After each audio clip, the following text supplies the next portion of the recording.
Salam alaikum, buenos dias. Good day. Peace and blessings be to you guys. 25, 26 degrees. Yeah, a little coldy out here. Not that bad. Same old thing, guys. Same old. Just making the donuts like always. I wanted to touch up on a short topic concerning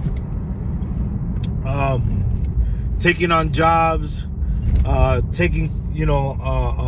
getting clients, patients, doing certain things, to try to help that individual out that you receive, and so forth and so on. I wanted to try to bring, first of all, I want to say that the majority of the videos that I do, right, they're more targeted towards the new Tata, the new Yayas, the Engayos, the people who have lost contact with their elders for whatever reason it may be, and need some type of guidance, some type of, help in some way, in any form or way that I could give it. Like I always say, I do not know everything. I actually don't know anything. But with that being said, this is my target. My audience and my target is not for the well-seasoned Tata or Yaya. The well-seasoned doesn't need anything that I say. So, my videos are mainly towards people who are new like myself. And what I wanted to speak about is about taking on clients. Understanding that when we take on a client and we do certain work for them, we have to acknowledge and understand what we are getting ourselves into. Because some of the work that you're going to get yourself, or you're going to receive, some of the clients you're going to receive are going to be clients that want you to do a particular thing for them, and that thing that you're taking on might bring you problems.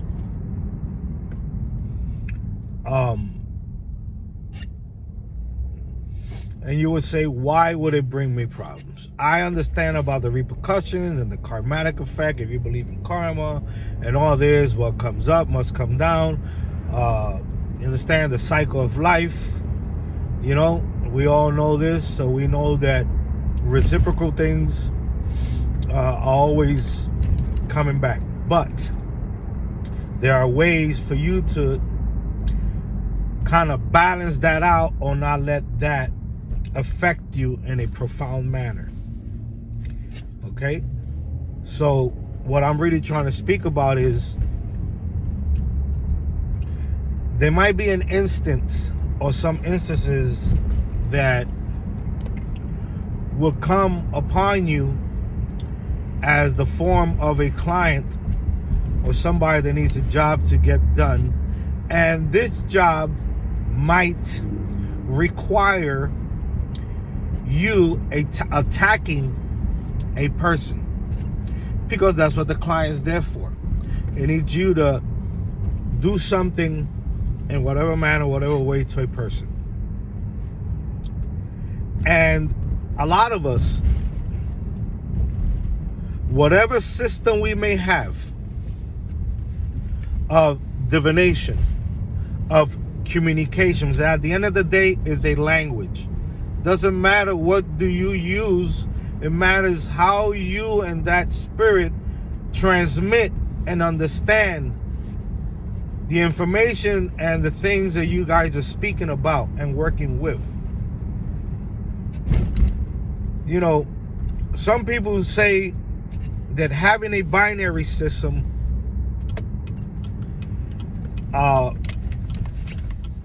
it's kind of like not really, it's kind of like not, the spirit is not really talking. What you're going by is by the binary. If you have a binary system, right?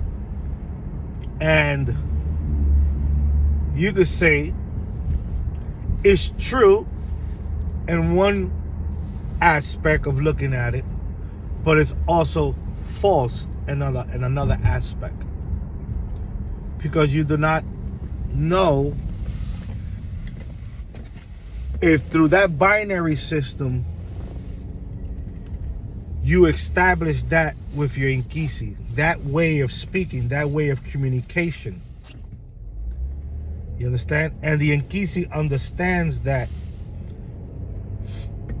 binary system that you developed with that Inkisi.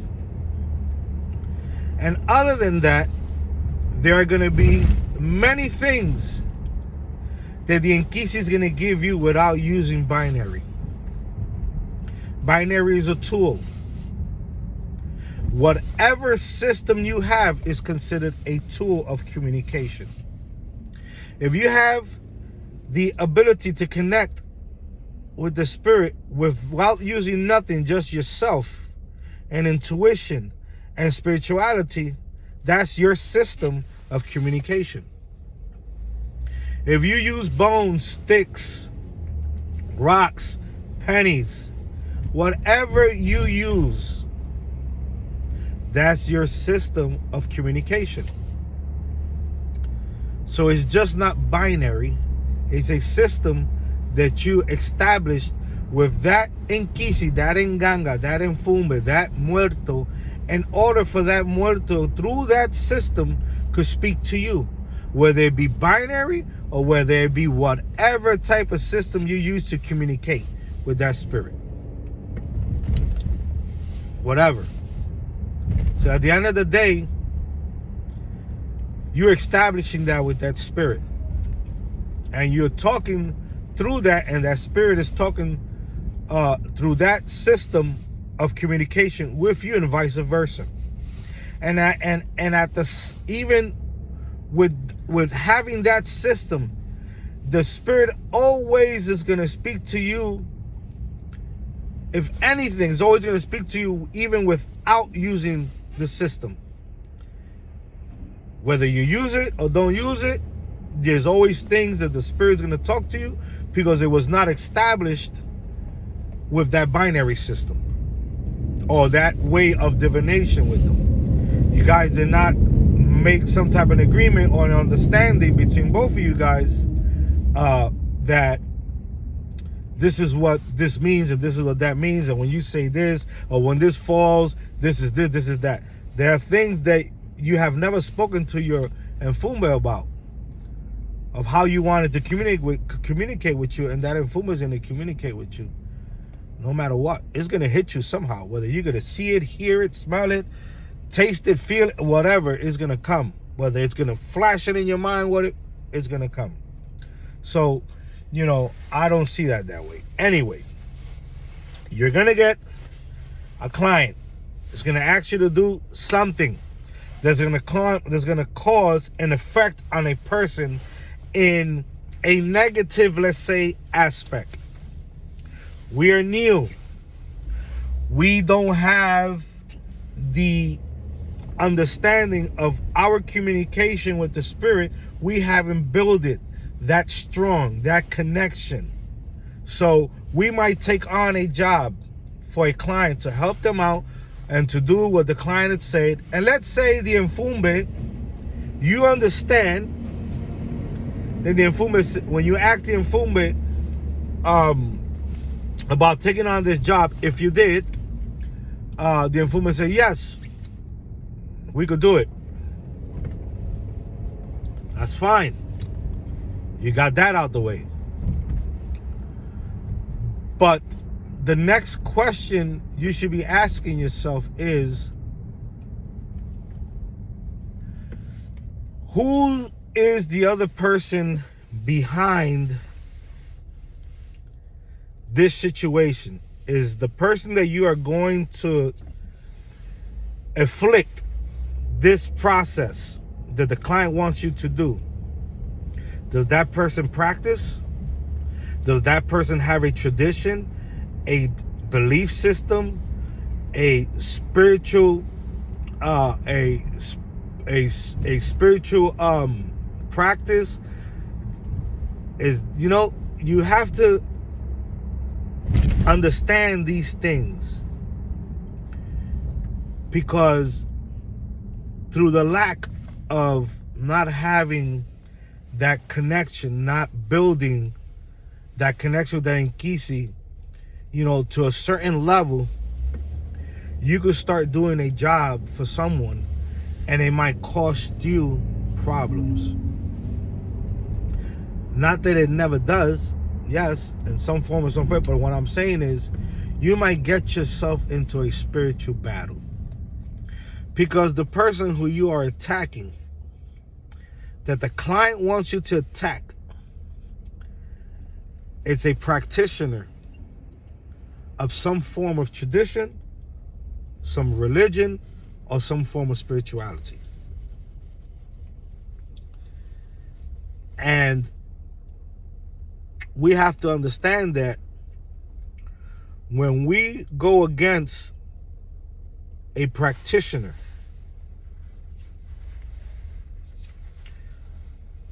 we are the ones who are getting ourselves or putting ourselves in that position. We ourselves are the ones who are accepting that battle. Yes, you want to help the client. Then Kisi say yes. Whether the client told you about the situation or who's behind it or not, if you have a pretty good understanding of what the Inkisi is saying, then the Inkisi will warn you or will tell you, yes, but we're going against a person that also is a practitioner. Is also a palero, a gangulero, a yaya, tata, a espiritista, santero, babalao, voodoo priest, a hogan, a mambosa, a sansei, a 21 division, all types of spirituality, and others that I didn't mention. This is what I'm speaking about. If we don't have that connection and that understanding, and whatever system that we use to speak to our Inkisi, if we don't have it well established or well understood, we are getting ourselves into a slippery slope. For the simple fact is, you wanting to help a person that has a problem, but now you are the one in that problem also. Because when that other practitioner sees that someone is attacking them, what do you think they're gonna do? They're gonna reciprocate and attack back. And yes, there are things that we do to help us and protect us from certain things. But these are things that I'm not going to talk about. You will have to learn that from your elder. And even with these precautions and these things that we are taught to kind of hide ourselves, let's say, we are still getting reciprocations in certain amounts for what we are doing. And we have to constantly be on top of our things and ourselves. So I'm just coming in here making sure that you guys understand that every client that comes is not always going to be for the same thing. And sometimes when you have a client that comes to you that you want to help, because you want to help them, your Inkisi might tell you no. And you might not understand why it's telling you no. Could it be that it's saying no because it knows better than you that if you take this on, it's going to bring you misfortune, it's going to bring you problems, and all different types of aspects? So it's kind of really, if it says no, it's protecting you. And in some sense, if you want to look at it that way. Now it say yes, you got the red, you got the green light to go ahead, but you also have to do your due diligence and find out and understand that the system that you use is well established with that Inkisi. No matter what system you use, it doesn't matter. As long as you and that muerto understands what you guys have established and how to speak and communicate with one another. Both of you, you understand the Inkisi, and the Inkisi understands you. You understand? That's at the end of the day, that's what matters. You understand? But I just came here just to give you guys that short video on that. Sorry if I fumbled a little bit, whatever, but it's just certain things and certain ways that I try to look for the words to explain things in such a, I tried the most easiest way and the most layman way to explain, and sometimes it becomes difficult for me because there's things that I could say and things that I can't say, or I might use the wrong wording or the wrong words. I even make mistakes sometimes, but I already have recorded the video and I don't want to redo it, so I just leave it like that. You know, and I know you guys have caught some of the some of the words or whatever I might say incorrectly, but I already said it and I don't want to redo it.